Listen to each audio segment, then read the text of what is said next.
It is my very singular privilege at this time to say a few words about one of the finest books I have read in recent time, written by a distinguished Nigerian, very successful in business and academia.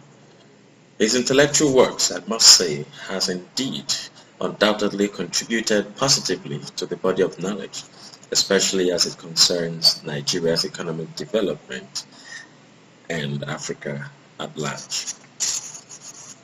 Without spending too much of your time, let me begin by describing this book in the very words of the author himself, and thereafter share a few thoughts of mine that I think might interest you from the book therein. This book is a clarion call, an urgent alarm. It purviews beyond the problem of global unemployment, but speaks to economic and social decisions being made by individuals, households, companies, and governments. The author seeks to find an intricate balance in between all of this. At least if a balance was not achievable, he seeks to add his voice as one of those who pulled the world from extremism. This time, the focus is economic extremism. As it pertains to jobs, this book tells of the danger of a world where more jobs will disappear than new ones are created, even as population balloons.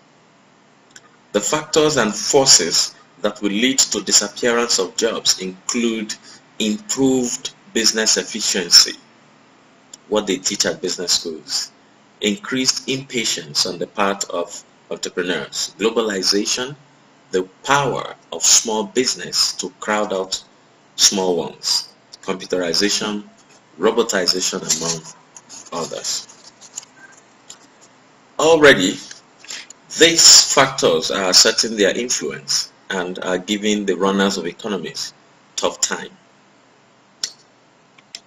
The author then advises each of the decision-making units on the optimal choices they need to make in order to survive the current turbulence and possibly global meltdown. On the whole, about 80% to 90% of jobs in the world are already in serious jeopardy from these factors. It is time to be prepared. In the opening chapter of this book, the author revealed what inspired him to embark on writing this book. He told a story about how he was motivated after he read an article in the US-based Foreign Policy magazine where the author argued that the real reason for loss of jobs in the USA is not that the jobs went south to Mexico or eastwards China or India, but that most of the work was now done by computers and robots. Chapter 3 of this work was rightly titled, All Careers and Professions in Jeopardy. This particular part of the book got me really thinking, and may I suggest that you carefully make out time to peruse it for yourself. Perhaps you would be adequately instructed by the information therein. The author has chronicled a list of careers he got off the internet and also attempted to explain why each of them is endangered by technology and other factors, and in varying degrees. The whole idea is to sensitize readers to the eventual ephemerality of these careers, and indeed every other thing in the world. They say change is the only constant or permanent thing in life. In the words of the author, the first stage when jobs will disappear is that gradually those professions will be taken for granted. Salaries are slashed where possible, and where not, one person will be made to do the jobs of 2, 3, or 4, depending on how irrelevant the owners of companies think the job role has become. Allowances disappear. It's a capitalist world out there, and what capitalists think about is profit maximization. Their default mode is to bring in the best technology, eradicate the human factor, reminiscent in errors, emotional problems, downtimes, etc., and maximize profit. That is what they teach anyone in business school. Permit me to cite an instance of one of the listed careers in jeopardy as it directly affects me as an educationist. Concerning the educator, the author explains on page 69 of this book that a recent review in the USA revealed that more education would be had over the internet than physically. Well, we have 32 billion pages of potential education. How much can anyone get? Soon, it should be possible for people to study from home all their lives, rather than be subject to the rigors of archaic school systems. The unwary continent and the coming global showdown is the caption of the 5th chapter of this book. It started with two profound quotes from C.S. Lewis and the famous Greek philosopher Plato, respectively. Lewis said, "It may be hard for an egg to turn into a bird. It would be a jolly sight harder for it to learn to fly while remaining an egg. We are like eggs at present, and you cannot go on indefinitely just being an ordinary decent egg. We must be hatched or go bad." Plato, the great philosopher, has this to say to us. We can easily forgive a child who is afraid of the dark. The real tragedy of life is when men are afraid of the light. The author continues by emphasizing that there is a reason why half of the population of unemployed people worldwide can be found in Africa. The continent bears the harshest brunt of all the factors being analyzed in this book, but the people of the continent don't also help themselves, I should say. Africans have chosen instead to be the eggs that refuse to hatch, and thus went bad. We would rather choose a safe position, a position of inertia, while things happen around us. We are risk averse in the main.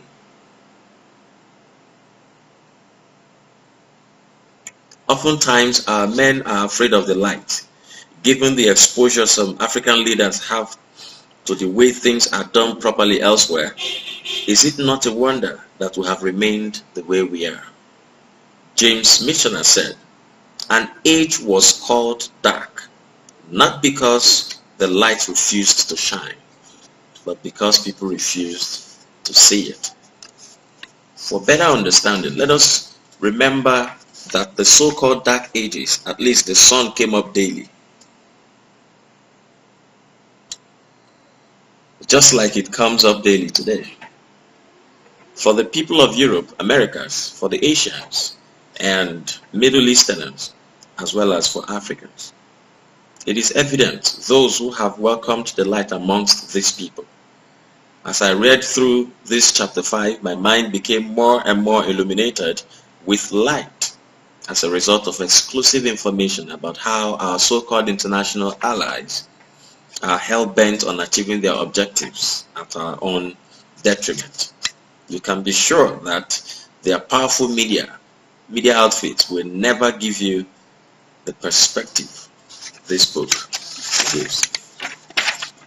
And by the way, before I continue, for those of you who were not privy to the first introductory part of this video that I made, here is the cover of the book, Things to Do Before Your Career Disappears, written by Tope, Fasua. Chapter 7 is the best part of this book, says the author. It is captioned, "Before Your Career Disappears, What You Must Do." He further explained that it is the subject matter he thought about that propelled him to write this book actually. In this part, the author offers his candid, even if little, advice on ways forward. He was quick to note and state quite clearly that all the advice that he may give to individuals, households, companies, government, and other groups of people are not necessarily the only advice that one should give. are not necessarily even correct because it does not claim to know it all. There are no hard and fast rules, no one size fits all in these matters. For some, their jobs will disappear faster than others. Not a lot more jobs will be created as time goes on compared to the number of job seekers, university graduates, those who lose their jobs. Some jobs will disappear overnight. Some will take much longer. Cultures will play a role in this. Some jobs will be sustained much longer because of them. Others will be obliterated faster in some climes because of them. In chapter 9, which is the last, the author talks about how to develop a people. He felt certain, though, that most of the things he has written in this book are very important. He also knows for sure that 80% to 90% of careers are in the balance, in jeopardy in today's world. Out of that figure, with the way things are going, at least 40% of the jobs will go. The author has basically written a book that started out as an advice to individuals, or rather a clarion call for them to look into the future and see the dangers besetting their careers. The question that nagged his mind was, who is to blame? Is it the fault of the poor individuals and households, or the companies who struggle in a bid to stay afloat? In answering this question, the author suggests that it is important to have our case study, Africa, in mind. Africa as we know it is where all the problems chose as a final bus stop. Whose fault is it?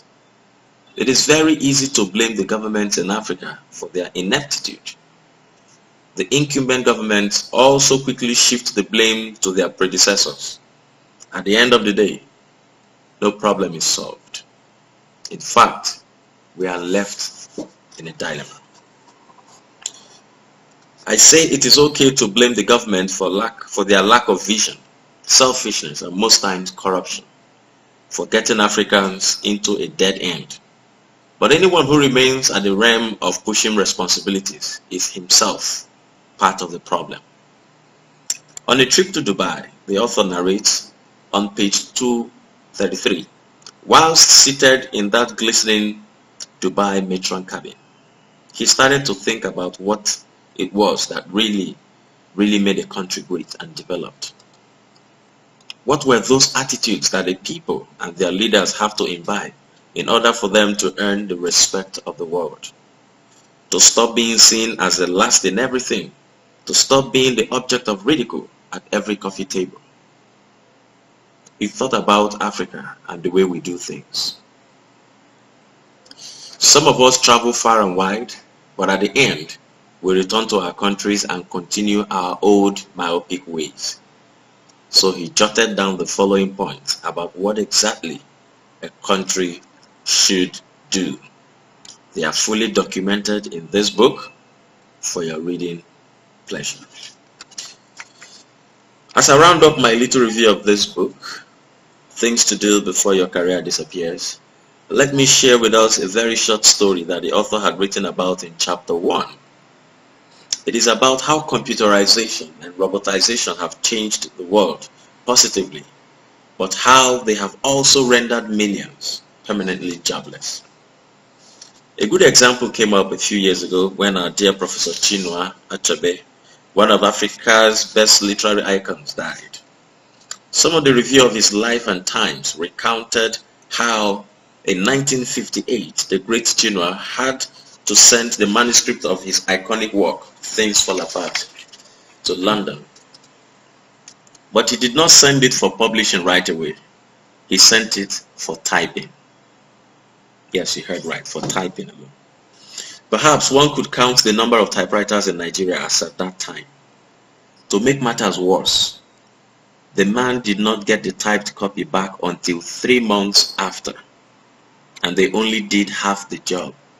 He paid £30 sterling for that service, a fortune as at that time, and even today not a small amount.